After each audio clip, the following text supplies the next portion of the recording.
Hello everyone. So we were discussing about the experimental techniques in the last lecture.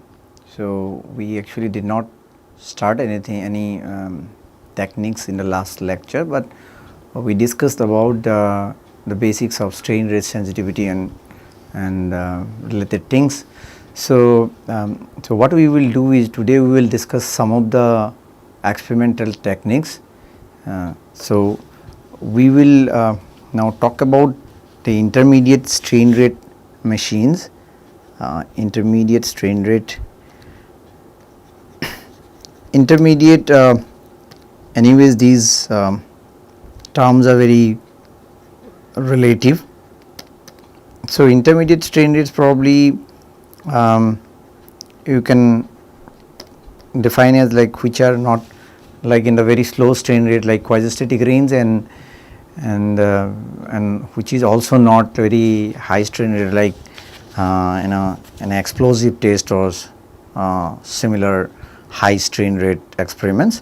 So these intermediate strain rate machines, so we can include this first machine that is compressed gas machine, compressed gas machine. So it is kind of machines or pneumatic machines, and then what you can do is you can put your specimen here and you can compress from on the top side. So it has mostly it is pneumatic and maybe some hydraulic controls can also be there. So what will happen, this will compress the specimen. So this can be used up to 15-20 meter per second speed of that impact. And also there are simpler version of these machines are called drop hammer machines or drop hammer test. So similarly one more we use is drop weight test, and in the right hand side diagram. So this in the right hand side diagram it is called a cam plastometer. So we have the specimen here, this is the specimen and this is the cam and this is the cam follower. So it's like it's a little like this. So this cam follower is not exactly circular shape. Due to the movement of the this cam follower, the specimen which is mounted here. So this is the specimen, this is a specimen is in compression.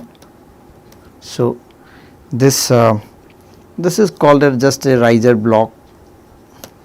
So what happened is due to the movement of the cam, so by the way I did not show it here, that the cam will rotate like this and the follower will have this type of motion, and then this will compress the specimen. This is an elastic bar. So we are not going to discuss about these methods in details, but these are some of the methods just to name them. And also there is another one, rotary flywheel. There is another one that is rotary flywheel. So that with the help of this rotary flywheel, that's a generally used for tension, high speed tension. This machines are used.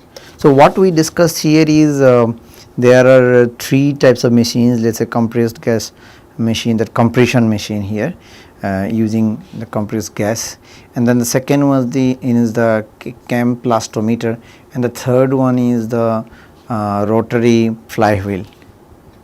So after that, so we will come to our very common experiment, the split Hopkinson pressure bar. We have already discussed several times about the split Hopkinson pressure bar, which is probably the most usually used for dynamic material property evaluation.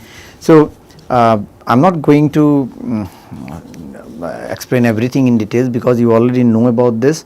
So, what is happening here is this is the striker bar will hit the incident bar, this is the incident bar, and then this is the specimen.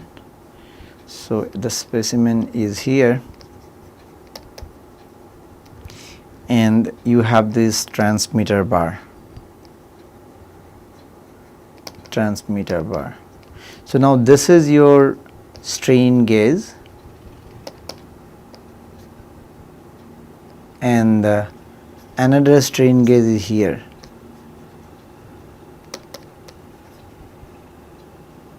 We have, let us say, impact velocity V of the striker bar and the area of cross section of the bar, incident bar, and then density rho naught and particle velocity, let us say u naught here. So, similarly for the specimen we have, let us say, the area is A, density is rho, and the specimen the particle velocity is u. So, what will happen, as we know, this setup is called split Hopkinson pressure bar and also it is known as Kolsky bar.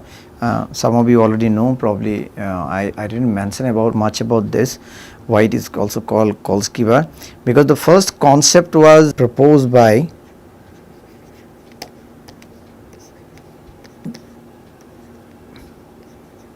Bertram Hopkinson, that is in 1914, more than 100 years ago. And then Bertram Hopkinson was a professor in the University of Cambridge. So, he is from Cambridge. So, unfortunately he died in 1918, just 4 years after that, and he was while flying a aeroplane, he was the pilot, and then he died. And then again after 35 years, in 1949, Kolsky, his name is Herbert Kolsky. So, he is also one British, he is also from United Kingdom, and then he studied in Imperial College of London, but most of his career he was in Brown University, United States. So, Herbert Kolsky modified the initial concept of the Hopkinson. What he did is he measured the stress pulse in a metal bar. Now, what Kolsky did is he modified into 2 bars in series to get the stress strain data of a material. So, this Hopkinson bar is generally used for, as you probably already know, from 100 to 10,000 strain rate. It is used for that strain rate, and what we were showing is a compression.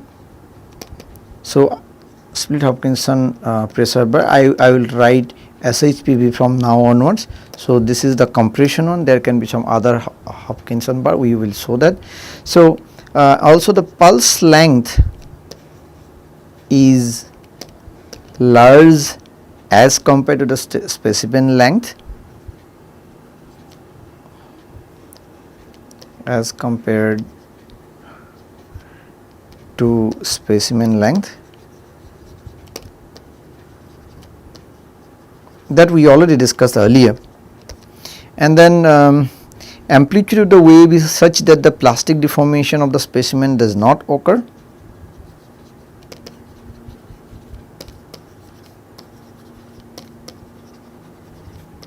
Such that plastic deformation of the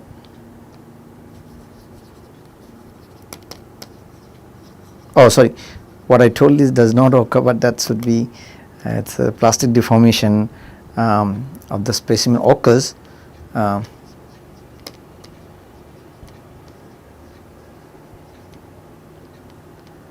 but wave we'll discuss that later. So the amplitude of the wave is such that the plastic deformation of specimen occurs. So we know these will plastically deform the specimen. We have these strain gauges. So in these strain gauges, what we can do is we can get the strain related to incident wave and the reflected wave in this strain gauge, and the other strain gauge we can get epsilon related to the transmitted waves. So from these epsilon I, epsilon R, epsilon T, so we can get the stress strain data. As you already know that this is considered as a uniaxial case. In this uniaxial stress case in Split-Hopkinson pressure bar. So we can get the stress strain relation here, the derivation of sigma stress, epsilon strain, and epsilon dot the strain rate. Let us assume that we have a metallic specimen and we will assume that the sonic impedance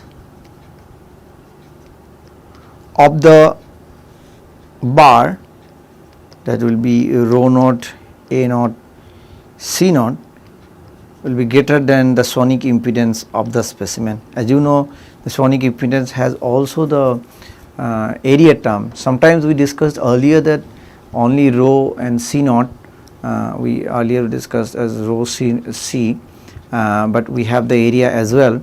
This area because the area of the bar, incident bar, and the specimen are not equal here.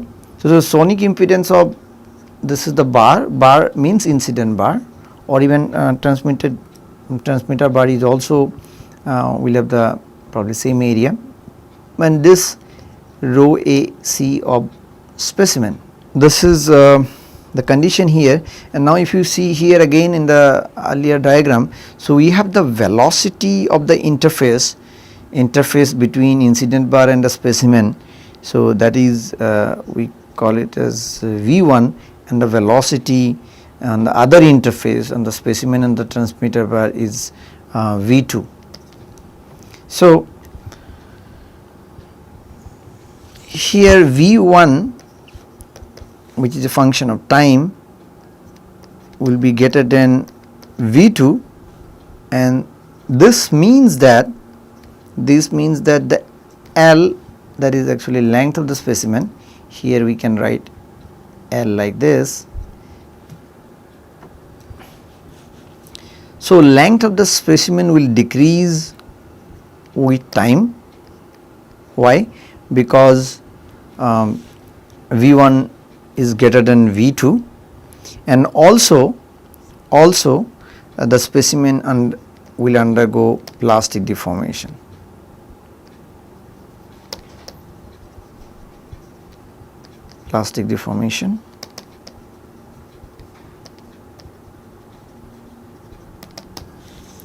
So what we will do is, now we will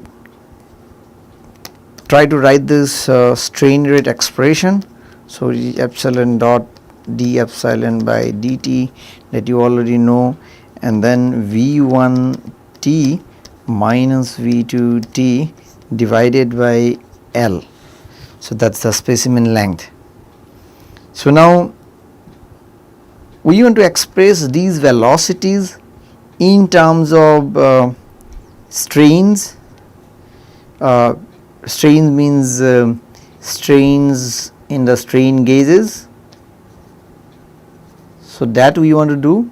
So for that, we already know in our earlier classes, the sigma is equal to rho up, the particle velocity, multiplied by c, the wave velocity, elastic wave velocity, and also we know from the Hooke's law is sigma divided by Young's modulus is epsilon, and then this 2 will give us, so suppose if you write it like this, E epsilon, from these two what we can write is, we can write like this, and from there if you write E by rho, if you get the rho from the right hand side, and if you again give a square root and again whole thing square, epsilon UPC, I hope you understood this, and then that will give us this epsilon UPC.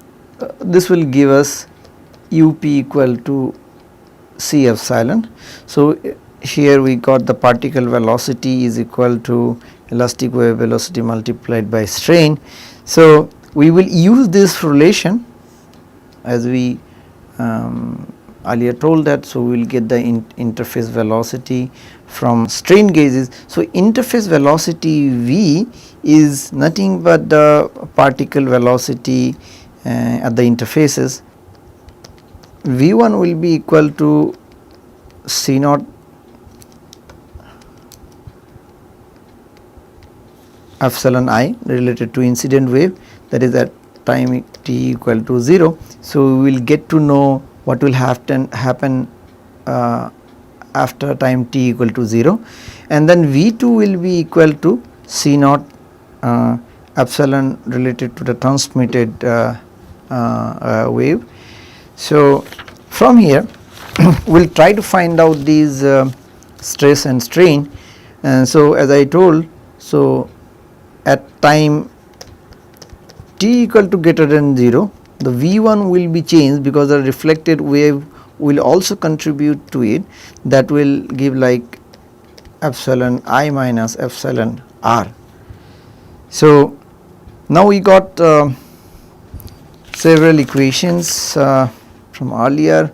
Let us say this expression relation we write as A, and then we have this as B and this as C.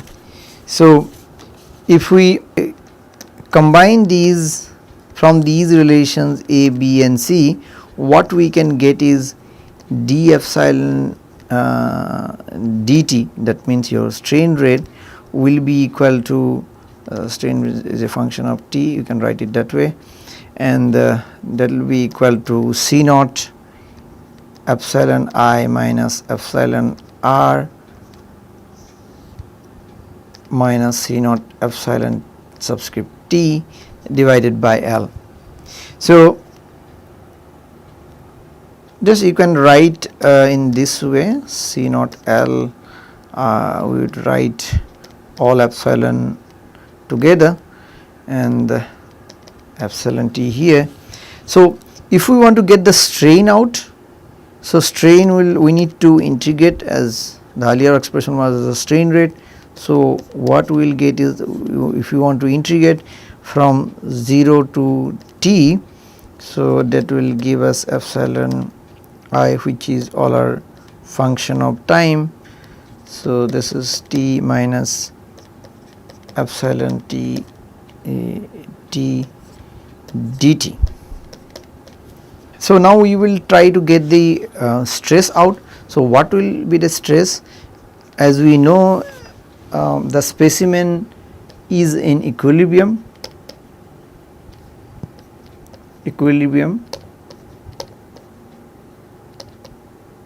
That means you have a specimen and these are the bars and this is the specimen.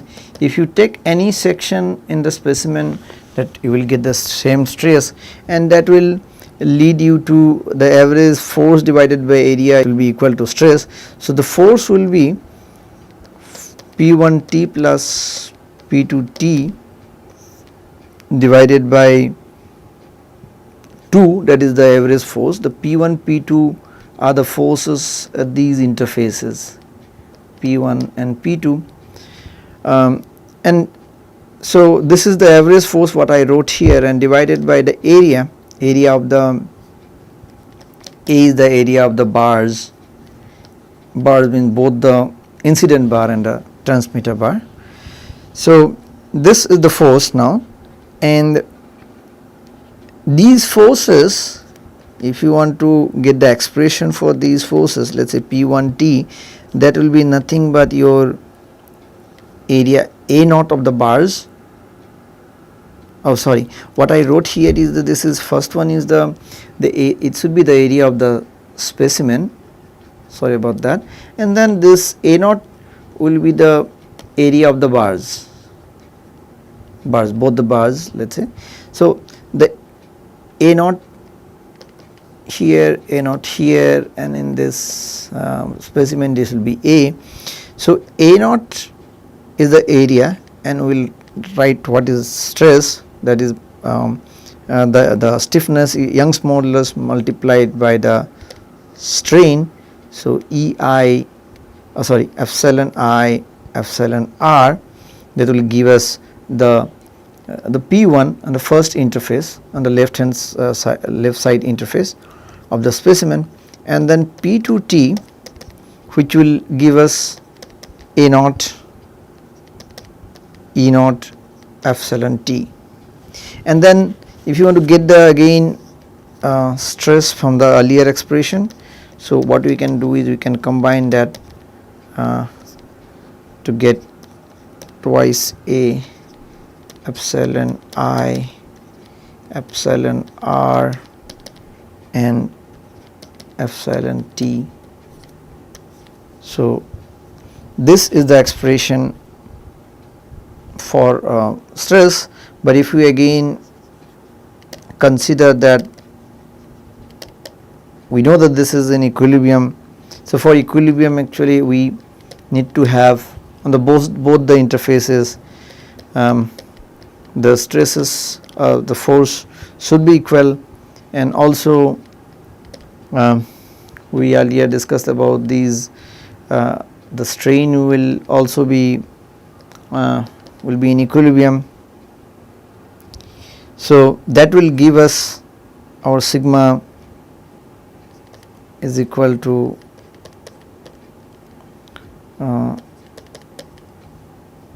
E naught A naught by A,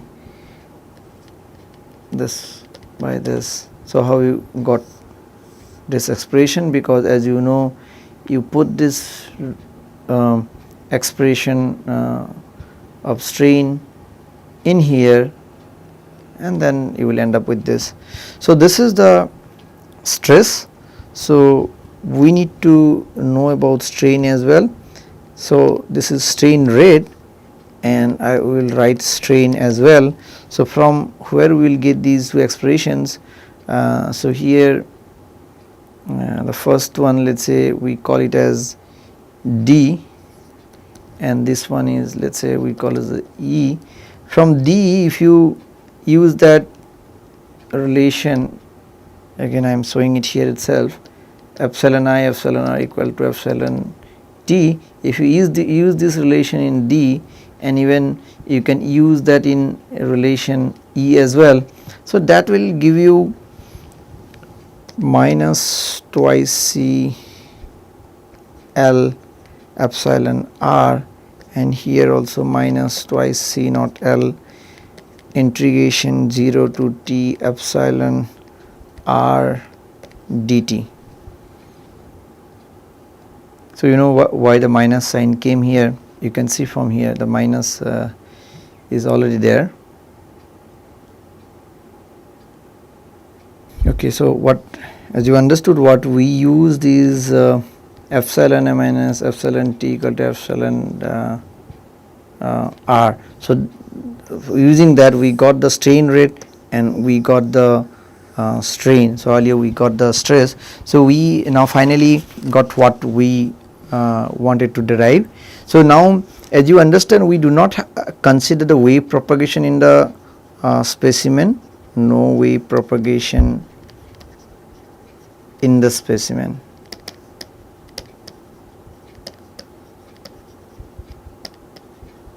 Specimen is very small, so we are not considering any wave propagation in the specimen. Although there are some initial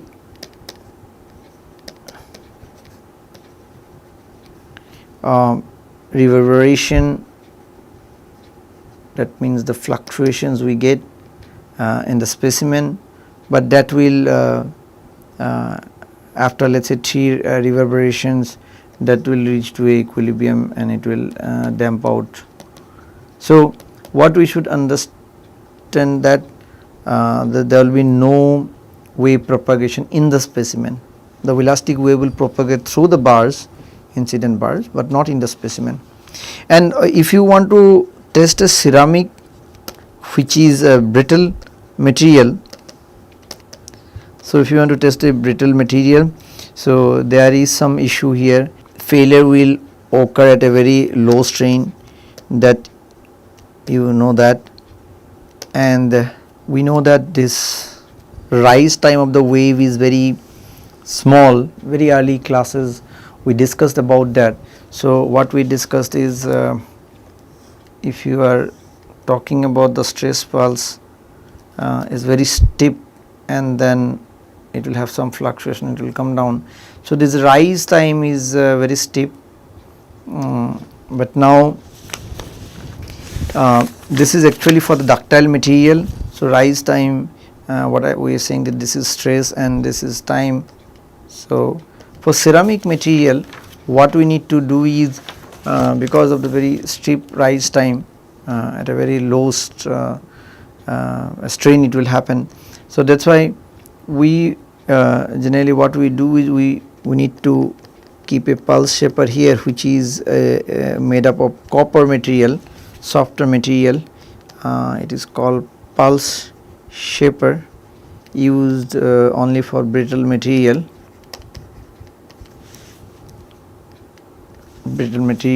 So this was for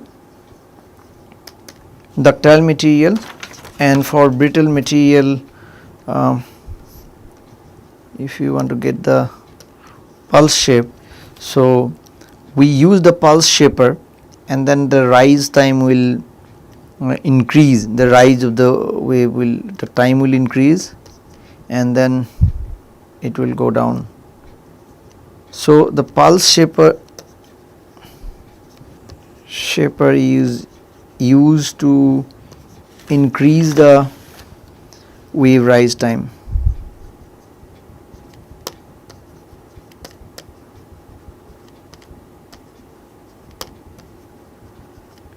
Otherwise you will not get a proper signal output. So now we will discuss little bit very quickly on other forms of Split-Hopkinson pressure bar. So for Split-Hopkinson pressure bar, what we discussed earlier was in compression bar. Now you can get some tension, or let's say torsion and shear loading as well, with different fixtures. Fixtures are different, or sometimes the entire the system look very different. So here what is happening, mostly these 4 are showing all tension. Little maybe difficult to understand, but we will go quickly. If you are interested more, you can read the book or other sources. So this whatever I am making it red color, so this part is the specimen. It is a hat shaped specimen. So if you propagate some compressive wave, compressive loading here, then the specimen will, in this portion, if you can imagine, so this will elongate. So that's some tensile loading. So this is called hat shape kind of specimen. And then similarly in the second case, so you can see the specimen is this one. So in this there is a system where you have the compression waves that bypasses and goes through the collars. So these are the collars, and then its system is such that it does not go through the specimen, and then these compressive wave will go and reflect back and then have some tensile wave. So these were compressive wave, and it will come back as a tensile wave to the specimen, let's say, so and produce tension in the specimen. In the third case, so this is our striker.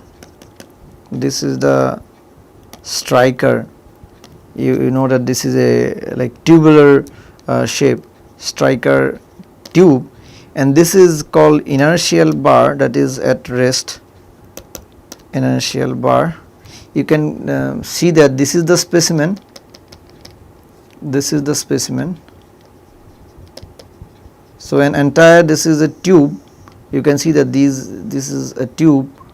So this striker tube will hit it, and then you can see that the this portion will go move in the right direction, in the right hand direction, and so produce a tension here in the specimen. Specimen will be in tension, as this inertial bar will stay at the same place, and then there will be a tension producing in the specimen.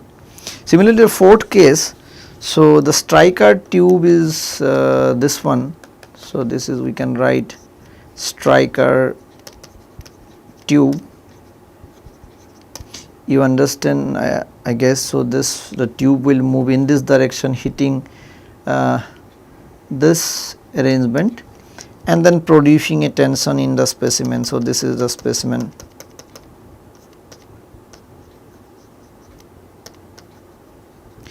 So these are different kinds of tension system, that split Hopkinson pressure bar or Kolsky bar tension system. So there are maybe several others developed by people.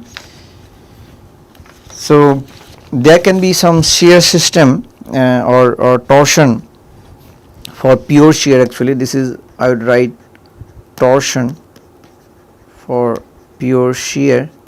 So the first one is kind of not very difficult to understand, I think. This is a clamp,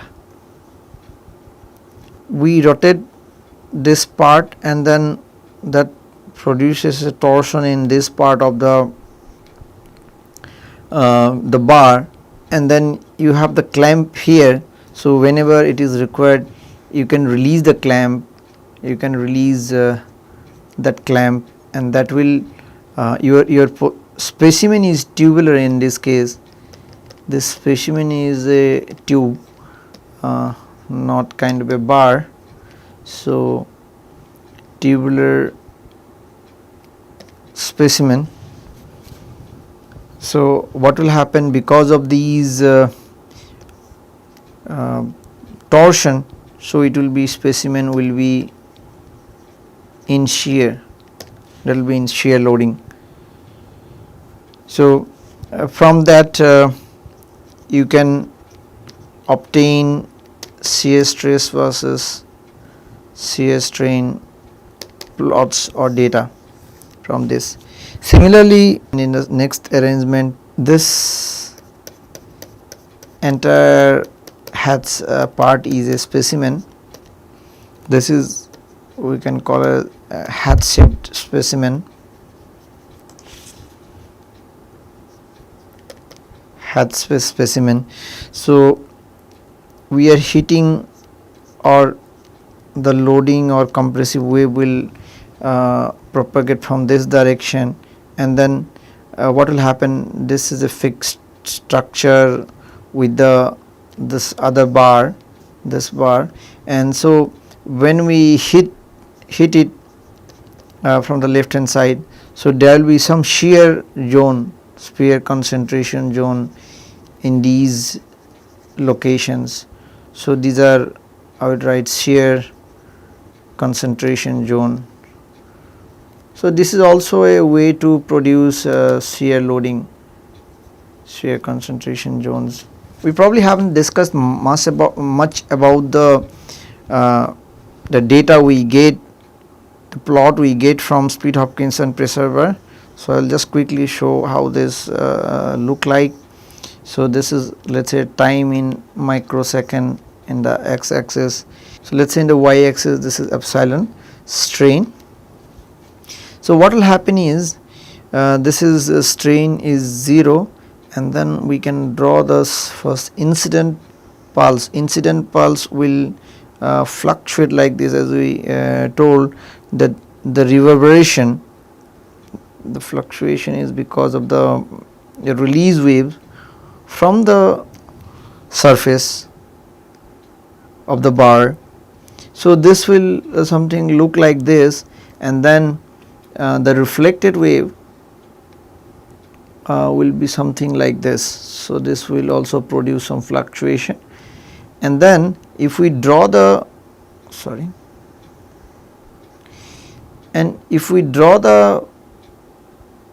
transmitted wave, so it will look like something like this. Actually, transmitted wave, this is an inverted transmitted wave. So, I will just let you know, this is incident pulse, which should be compressive. As you know, this is the 0. So, this is compressive on this side and tensile on this side when you are talking about the strain or stress. So, this is incident wave, and our reflected pulse is tensile. That you can understand, because we are having the bar with a higher impedance than our the specimen. And then other plot is curve is for transmitted pulse.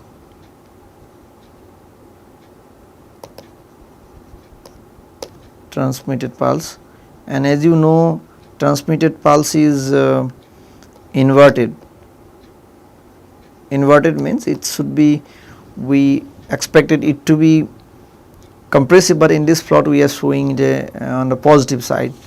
So, this is inverted, and then from here we can actually calculate these from the strain gauges, whatever value we will get, epsilon I, epsilon r, or epsilon t at different time,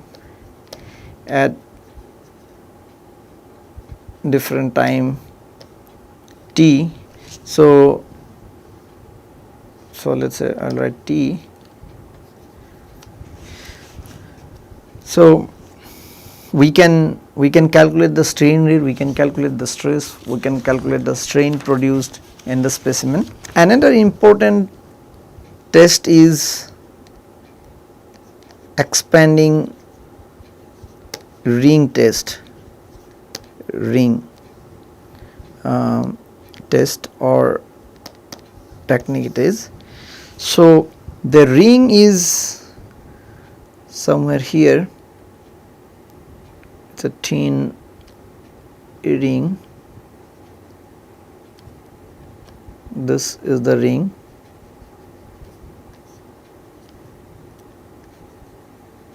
this is the ring, and we have a hollow cylinder. Let us say it's made up of steel, and then we have explosive which you want to detonate to produce the deformation in ring. So, there are two another rings up and down, these are guard. So, what will happen is these if you see the top view of this, so this is the ring, or I would write this way, this is the ring, okay. So, this is the ring, and you have these shock waves, I will write SW for shock wave. So, this is the shock waves, and detonation will be in the middle, detonation products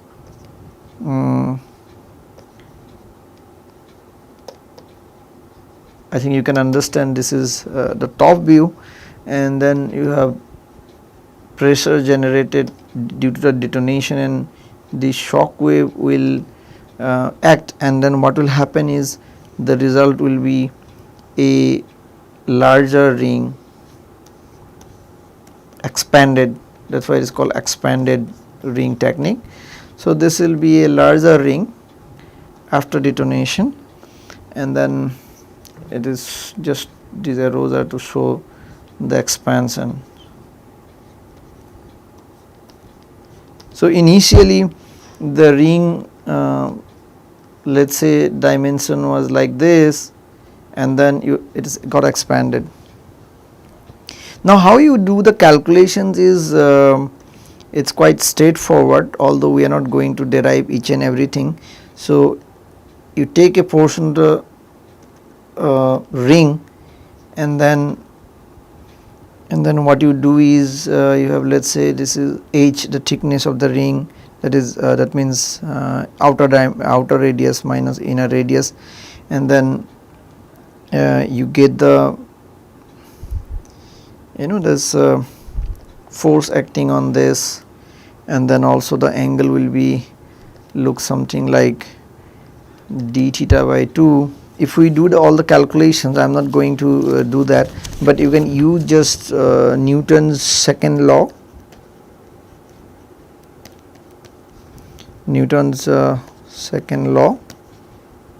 And from Newton's second law, what you can calculate is the sigma is will the expression of sigma will look like this, that is the r is the radius of that ring, and then r double dot you can understand, that's the deceleration.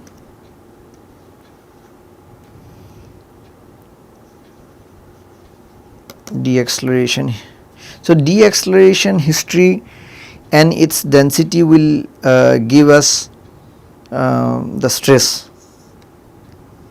So you know the radius, this is your density. So and then deceleration will give us the stresses, and then if you want to get the true strain, so that will be epsilon equal to natural logarithm of r by r naught. R naught is your the original ring radius, and that will look something like this, and r is the current radius. And then if you want to get the strain rate, d epsilon dt is equal to r dot, that means that will give you actually the velocity. Sorry, this one is velocity divided by radius. So as we know, the velocity of the ring will drop, and that means the strain rate will drop. So r dot will drop, we know that, and then that means our strain rate also drop. Here the velocity, as you know, the ring will kind of deform, expand, it will like fly out. So this is the expansion, I will write here. So these are the relations we can get: stress, strain and strain rate. So this is the ring is proposed by Johnson in 1963. So it is quite popular even now. What we discussed today is so we discussed about mostly about the split Hopkinson pressure bar. So we discussed about the compression arrangement, which is the most common, and then we have shown also the how the tension or shear or torsion can also be test can be performed with the help of these same bar with different fixtures, or sometimes a totally different arrangement. And we also discussed about the expanding ring test, which is also popular, and there are other intermediate tests. We just had a glimpse of it, like the compressed gas machine and rotary flywheel and cam plastometer. So we will continue these discussions in the next lecture. We will talk about gas gun systems and some other techniques in the next lecture. Thank you.